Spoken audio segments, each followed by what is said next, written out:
The skills can be taught. My friends, Google and YouTube will teach you everything. What do you want to know? Google and YouTube will teach it to you. Do you want the tactics? Google and YouTube will teach it to you. This is not about Google, YouTube. This is not about the tactics. This is about love. I'm trying to get people to win. I'm watching real deep sadness, and it's not because of social media. Social media is not making you sad. Your insecurity is making you sad. This is about the structure, the strategy, the self-awareness, the mindset, and really taking this conversation deeper to really know what you're about and how you got here. There's a lot of push towards being a workaholic, and hard work is a learned behavior. I've seen it in the thousands of employees I've had, which is the closer they are to the sun, the harder they work. And so I definitely feel like I learned hard work by watching my parents. It's why I talk so much about hustle. I put in the work. I gave up all my weekends and holidays in high school because I knew I had to pay that price, because I wasn't gonna meet some good kids at Stanford and Brown, Ivy League school, make some relationships, and that's gonna be my springboard. I was gonna start with no relationships and in the gutter, and I was gonna have to prove it, and I would have to show up and meet everybody like I did in my 30s. But in my teens and 20s, I was gonna have to work. And so what I did was, anybody who had some options, I punted every leisure activity in my life. Nothing, no weekends, no vacations, zero, nothing.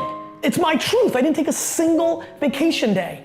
All my high school friends, gone, because I wasn't around. All my college friends, post-college, gone. I'd see them a little bit. I love those guys, but gone. Girlfriends, nothing, all in. So what did I do? I worked. I worked to such an extreme level that when I push you on work, I don't even ask you to do 50% of what I did, and I guarantee you'll f***ing win. I was born in Belarus, in the former Soviet Union, and came to the States in '78. And we set up in Queens, and my parents lived the American dream. They worked very hard. My dad was a stock boy in a liquor store in Clark, New Jersey, and eventually became the manager of that store, and eventually saved up enough money to buy a store in Springfield, New Jersey. I was lemonade stands, baseball cards, real hustler kid, blow pops, anything to make a buck. And at 14, I got dragged into the store. You know, oldest son, immigrant family. I fell in love with people collecting wine when I was 17 because I was into collecting sports cards. That was my connection point. Heard the internet my freshman year of college, heard that sound, knew that it was special, and in 1996 I launched one of the first e-commerce wine businesses in America called WineLibrary.com.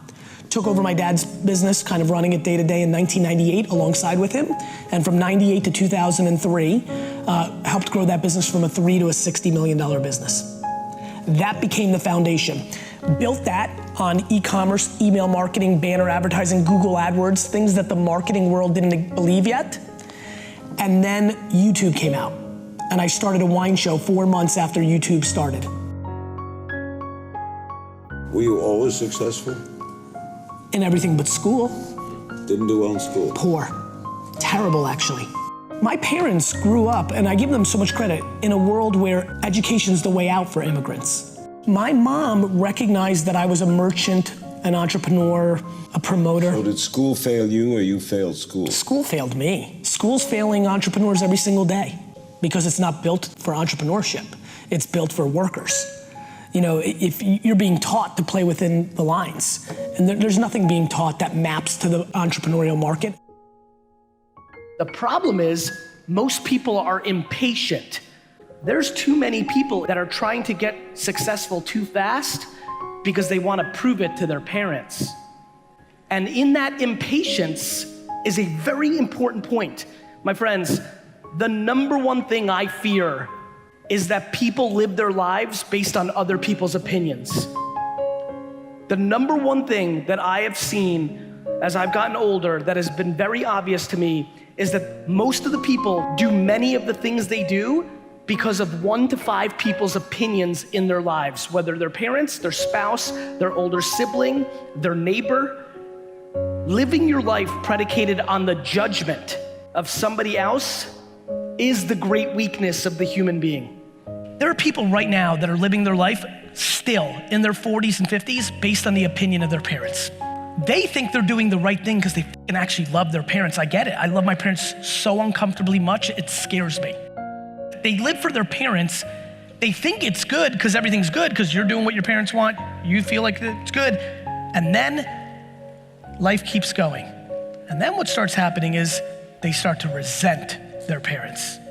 Because now they're popping to their 50th birthday, their 60th birthday. They get a health scare and they're like, I'm not doing what I want to be doing. Until our society redefines success in being happy, not being rich, everybody will continue to go down the path that we're seeing in our society of depression, anxiety, drugs. Macro patience, micro speed.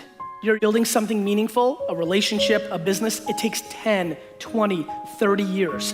On your day-to-day work, you have to be fast. With the clients, they email you, you email them back. Like your day-to-day, but your vision, what you want to achieve in life, you're not gonna build it in 1 year. And so many people have it reversed. In the day-to-day, they're slow, and in the macro, they want their business to be huge the next day. So you need to reverse it. You have to deploy self-awareness. My friends, self-awareness is the most important word.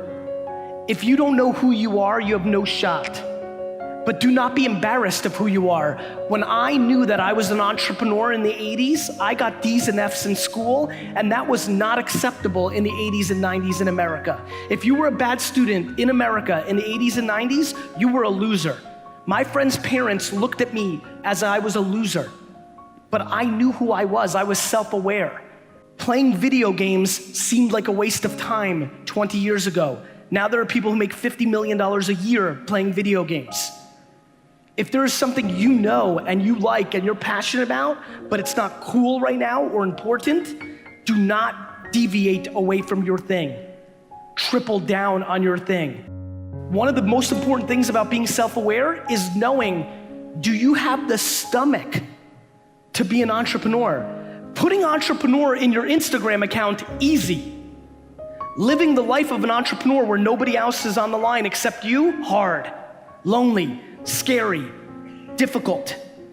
If you do it because it's cool or you think it's right or you're not self-aware, it leads to depression and loss of money. If you deploy self-awareness and realize you're a number 2, a number 3, a number 4, you find an entrepreneur and you win. Self-awareness. I believe that self-awareness and the ability to actually give without expectation are the 2 bricks of happiness. And it's been a big factor for me, which has allowed me to go fast. When you're stable, you can go fast because you're not worried about judgment. I've been able to do a lot of things because I'm not scared to lose. Because if I lose, it's my loss. If I lose money or time, it's my loss, not yours. I don't care what you say in the comments. That lack of fear is what gives an entrepreneur an advantage. That lack of fear is what lets somebody live life in happiness.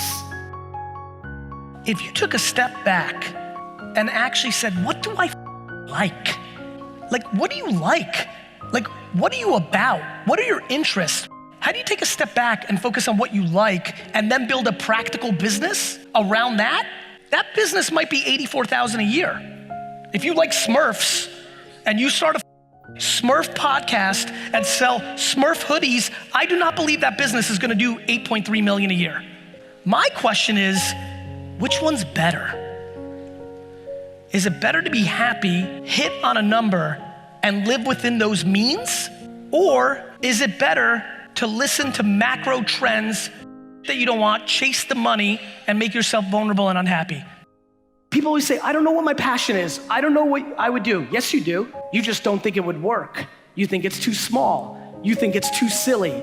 You think people would judge you. You know. You're just scared to say it. You know exactly what you would do if you could do it every minute of your life. The biggest thing I fear is regret. Regret is scary. Resentment is very scary. The biggest reason I push kids to do what they want versus what their parents want is because I'd rather them and their parents have 5 or 6 or 7 years of bad than 80.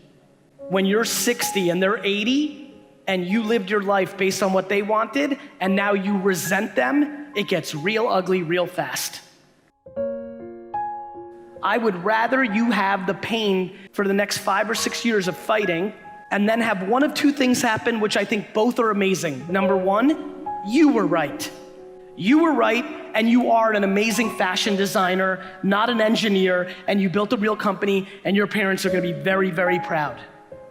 Or, you were wrong. You suck at fashion design. Nobody liked it. But at least for yourself, you never have to live the rest of your life asking yourself, what if? You win both ways.